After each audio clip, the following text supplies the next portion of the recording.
ఇప్పుడే ఎవరైతే TTD chairman గారి కార్యాలయం నుంచి ఒక ప్రెస్ నోట్ కూడా రిలీజ్ కావడం జరిగింది.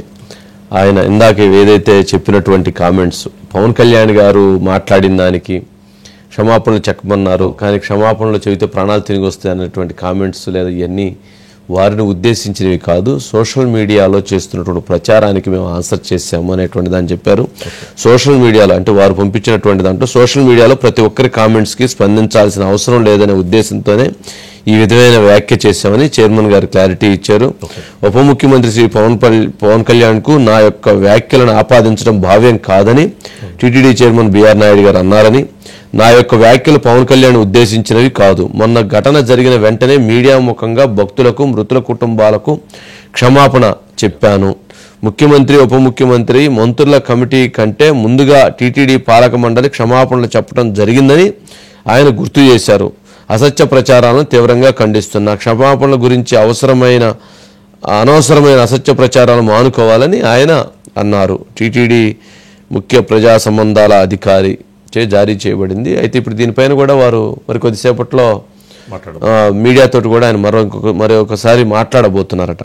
ఎందుకంటే వారి ఉద్దేశం నేను ఇందాక రెడీగా ఉన్నారు. ఒకసారి లైవ్ తీసుకోండి, మీడియాతో మాట్లాడుతున్నారు ప్లీజ్. మీద కూర్చున్నట్టు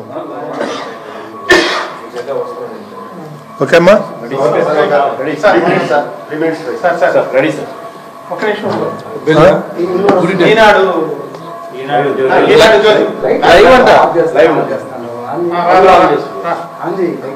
లైట్లు అన్ని ఆన్ చేస్తాయి. ఫోకస్ లైట్లు పెట్టాలి కదా.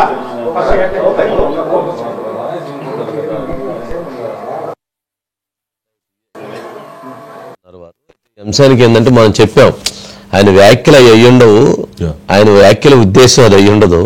ఎందుకంటే పవన్ కళ్యాణ్ గారికి, బిఆర్ నాయుడు గారికి ఉన్నటువంటి బాండింగ్ ఏంటి, వాళ్ళ ఆలోచనలు ఏంటని మనకు తెలుసు. ఆయన యాజ్ ఎ డిప్యూటీ సీఎం, ఆయన నిన్న అక్కడికి వెళ్ళారు, ఆయన క్షమాపణలు చెప్పారు. అంటే అలా చెప్పడం ద్వారా ప్రజలకి మనం ఒక పాజిటివ్ మెసేజ్, ఎస్ మేము మీకోసం ఉన్నాము, పొరపాటు జరిగింది కాబట్టి మేము దాన్ని ప్లీజ్. ఇందాక జరిగినటువంటి ప్రెస్ మీట్ ఏదైతే ఉందో దానికి కంటిన్యూస్గా మనం చేసుకుందామనే ఉద్దేశంతో మీరు అందరూ వచ్చారు. అందరికీ పేరు పేరున ధన్యవాదాలు.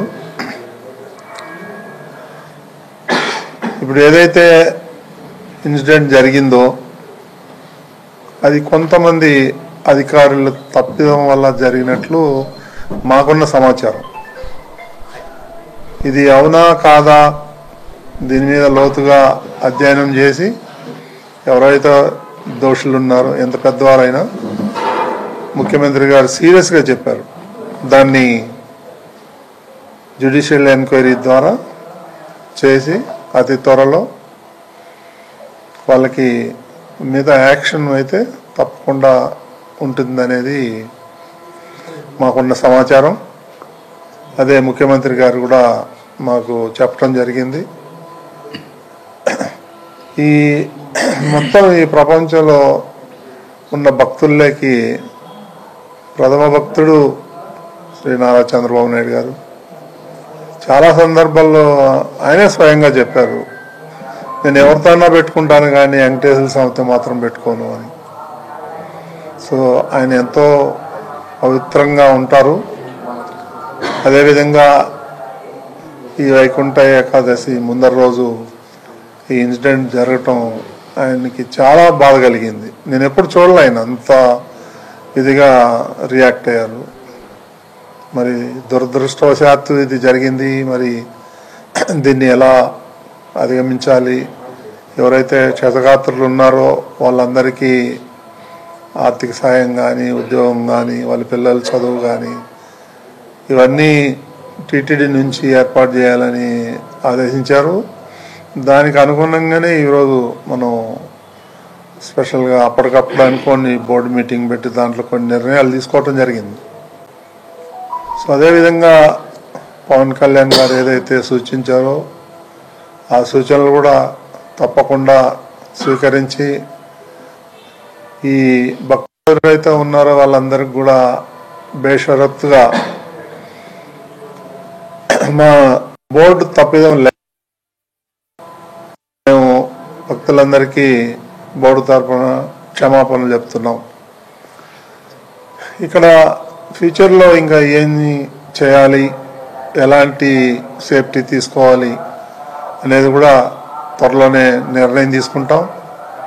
ఇక మీదట ప్రతి విషయంలోనూ కూడా బోర్డు సభ్యులు ఇన్వాల్వ్ అవ్వాలని అనుకుంటున్నాం.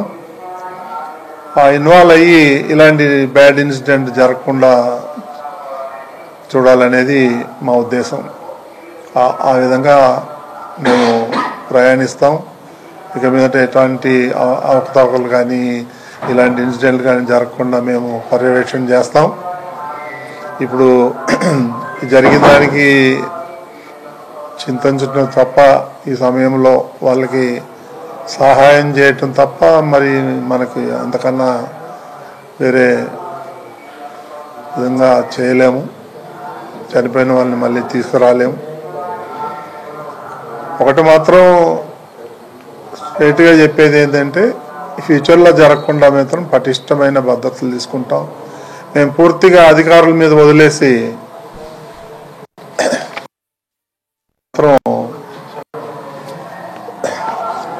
అనుకోవట్లేదు. మేము కూడా పర్యవేక్షణ చేస్తాం. అదే కొంతమంది అధికారులు అత్యుత్సాహం, మేమేదో చేసేస్తాం అని వాళ్ళ నెగ్లిజెన్సీ వల్ల జరిగిన ఇన్సిడెంట్ ఇది. వాళ్ళు కూడా కావాలని చేశారని మేము అంటలేము. వాళ్ళ యొక్క నిర్లక్ష్యం వల్ల జరిగిన సంఘటన ఇది. సో దానికి ఎంతో మేమంతా కూడా బోర్డు తరఫున క్షమాపణలు చెప్తూ చింతిస్తున్నాం. ఇక ఫ్యూచర్లో జరగకుండా దీన్ని మేమంతా బోర్డు సభ్యులు అందరూ నిర్ణయం తీసుకున్నాం. అధికారులు కూడా క్షమాపణ చెప్పాలని చెప్పి పవన్ కళ్యాణ్ గారు బోర్డు తరఫున క్షమాపణ చెప్పారు. అధికారులు అయితే దానికి దాటవేసే పరిస్థితులు దీన్ని ఎలా చూస్తారు? వాళ్ళ విచక్షణకే వదిలేయాలి. మనం వెళ్ళి క్షమాపణ చెప్పని మనం చెప్పలేము. వాళ్ళ అంతరాత్మకు తెలియాల వాళ్ళు చేసిన తప్పు, వాళ్ళే చెప్పాలా. మీరు చెప్పండి అని మనం చెప్పలేము. ఇంకేమైనా ఉన్నాయండి? చైర్మన్ గారు మాట్లాడారు. ఓకే, ఇది ఓవరాల్గా కొద్దిసేపటి క్రితం మాట్లాడినటువంటి ప్రెస్ కాన్ఫరెన్స్లో అంటే వారు పవన్ కళ్యాణ్ గారి డిమాండ్ చేశారనే నోటీసు వారిలో లేదు. ఏమంటే క్షమాపణలు కోరుతున్నారంటే క్షమాపణలు కోరుతాం, ఆల్రెడీ కోరాము. క్షమాపణలు కోరినందు మాత్రాన ప్రాణాలు తిరిగి రావు కదా, ఇలాంటి ప్రచారం జరుగుతుంది అనేది ఆయన అభిప్రాయం వ్యక్తం చేశారు. అయితే దానికి వెంటనే ఇది పవన్ కళ్యాణ్ గారు ఆ క్వశ్చన్ ఆయన క్షమాపణలు కోరమన్నారు, టీటీడీ చైర్మన్ గారు తిరస్కరించారని ఒక ప్రచారాన్ని మొదలు పెట్టేశారు వెంటనే. అసలు నిన్న ఇన్సిడెంట్ జరిగినప్పుడు ఆడ తొక్కేసలాట జరిగినప్పుడు మనకు రాలా మీడియా విజువల్స్, వెంటనే అయ్యి నేషనల్ మీడియాలో ప్రత్యక్షమైనవి. కొన్ని గ్రూప్స్లో దాని మీద ఒక క్యాంపెయిన్ లాగా రన్ చేసేసారు వెంటనే. అంటే అంత టీము ఎక్కడో పనిచేస్తుంది. మరి దీని మీద కూడా అలాంటి యాక్షన్ ఏదో జరుగుతున్నటువంటి నేపథ్యం ఆయన వెంటనే మళ్ళీ ప్రెస్ కాన్ఫరెన్స్ పెట్టి ఆ రోజు మేము జరిగిన వెంటనే కూడా క్షమాపణలు చెప్పాం. ఇప్పుడు కూడా మరలా పవన్ కళ్యాణ్ గారు ఆల్రెడీ దీని గురించి మాట్లాడున్నారు. మాకు చాలా బాధాకరమైనటువంటి అంశం. మేము ఆల్రెడీ బోర్డు తరపున చనిపోయిన కుటుంబాలని ప్రజలు కూడా మేము క్షమాపణ కోరుతున్నామని కూడా ఆయన మరలా వ్యక్తం చేశారు. ఈ సందర్భంగా ఇంకొక ఆసక్తికరమైన కామెంట్ చేశారు. ఎవరు అడిగారు, మరి అధికారులను కూడా చెప్పమని అన్నారు కదా, అధికారులు మరి చెప్పలేదు కదా అని అంటే, అధికారుల్ని చెప్పాల్సినటువంటి బాధ్యత వారి మీద ఉంటుంది. అధికారులను మీరు క్షమాపణ చెప్పండి అని మేము చెప్పలేం కదా, అది వారి అంతరాత్మక వారు చెప్పుకోవాలి, అది వారి విచక్షణకు ఉండాలి తప్ప మేము వారిని మీరు చెయ్యండి మీరు చెప్పండి అని మేము చెప్పడం అనేటువంటిది బాగుండదు కదా. అది వారి అంతరాత్మక ఉండరు, వారికి బాధ్యత ఉండాలి. వారి మిస్టేక్ వల్ల జరిగింది. కింద అధికారులు ఎవరన్నా కావచ్చు, వాళ్ళు కావాలని చేశారని చెప్పట్లేదు, మిస్టేక్ వల్ల జరిగింది అనేది వారు వ్యక్తం చేసినటువంటి అభిప్రాయం. అజిత్ గారు మోహన్ ఉన్నాడా?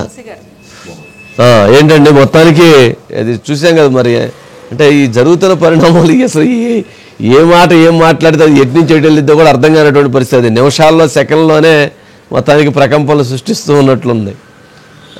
వంశీ గారు ఒకటి అంటే క్షమాపణకు సంబంధించి ఆయన అన్నారు క్షమాపణ చెబితే తప్పులేదు అని చెప్పారు వంశీ గారు. అంటే ఆల్రెడీ చెప్పేశారు కదా బిఆర్ నాయుడు గారు, దానికి అనుగుణంగానే క్షమాపణ చెబితే తప్పులేదు, కానీ పోయిన ప్రాణాలు తిరిగి వస్తాయి అంటే ఆ ప్రాణాల మీద, ఆ ప్రాణాలకు ఏం చేయాలనే మీద ఎక్కువ ఫోకస్ ఉంది కదా వంశీ గారు. ఆ నేపథ్యంలోనే ఆల్రెడీ క్షమాపణ చెప్పారు. అదే విధంగా పవన్ కళ్యాణ్ గారి డిమాండ్ ఆయన మాట్లాడుతున్నారంట. ఒక్క నిమిషం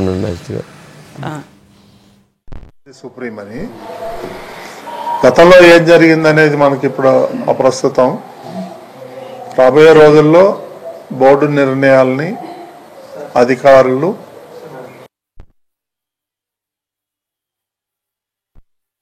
ఇన్స్ట్రక్షన్ ఇచ్చారు ఆఫీసర్లు అందరి ముందర.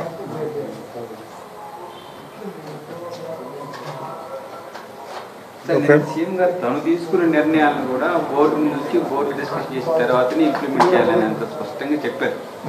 అయితే పరిస్థితి ఆ విధంగా లేదనేసి మేము అడుగుతున్నది ఇప్పుడంతా.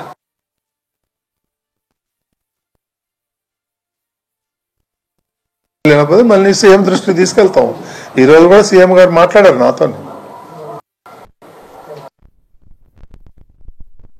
మాతో సంప్రదిస్తున్నారు. ఏం జరుగుతుంది ఏంటనేది నేను అప్డేట్ చేస్తున్నాను.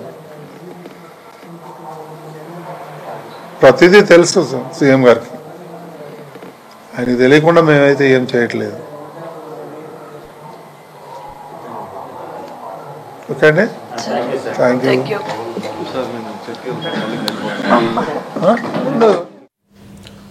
ప్రతిదీ మేము ఆయన దృష్టికి తీసుకువెళ్తాం, ఆయన చెప్పకుండా ఏది చెయ్యం అనేది.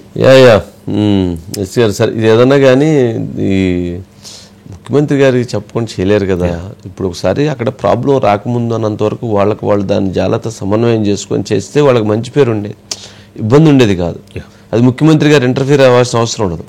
ముఖ్యమంత్రి గారికి ఉన్న పనులే చాలా పెద్ద పనులు సరిపోతున్నాయి. ఇప్పుడు ఇక్కడ ఎప్పుడైతే ఒక ఇన్సిడెంట్, బ్యాడ్ ఇన్సిడెంట్ జరిగింది, అది దాంతో ప్రభుత్వానికి చెడ్డపేరు వచ్చింది, టీడీడీ చెడ్డపేరు వచ్చిందని చంద్రబాబు నాయుడు గారు ఎప్పుడైతే స్వయంగా ఇన్వాల్వ్ అయ్యారో వారు ఇప్పుడు దీని మీద మానిటరింగ్ చేయడం మొదలు పెడతారు. ఎందుకంటే ఇదంతా సిస్టమ్ని స్ట్రీమ్ లైన్ చేయటం, సమన్వయ లోపం ఉంది, దాన్ని అంతా కూడా ఒకసారి కేంద్రీకృతం చేయటం, ఒక ఏకాభిప్రాయాన్ని తీసుకురావడం, ఇట్లాంటివన్నీ కూడా 1 by 1 స్పీడ్గా జరిగేటువంటి ప్రక్రియలు అవుతాయి. సరే చూద్దాం నెక్స్ట్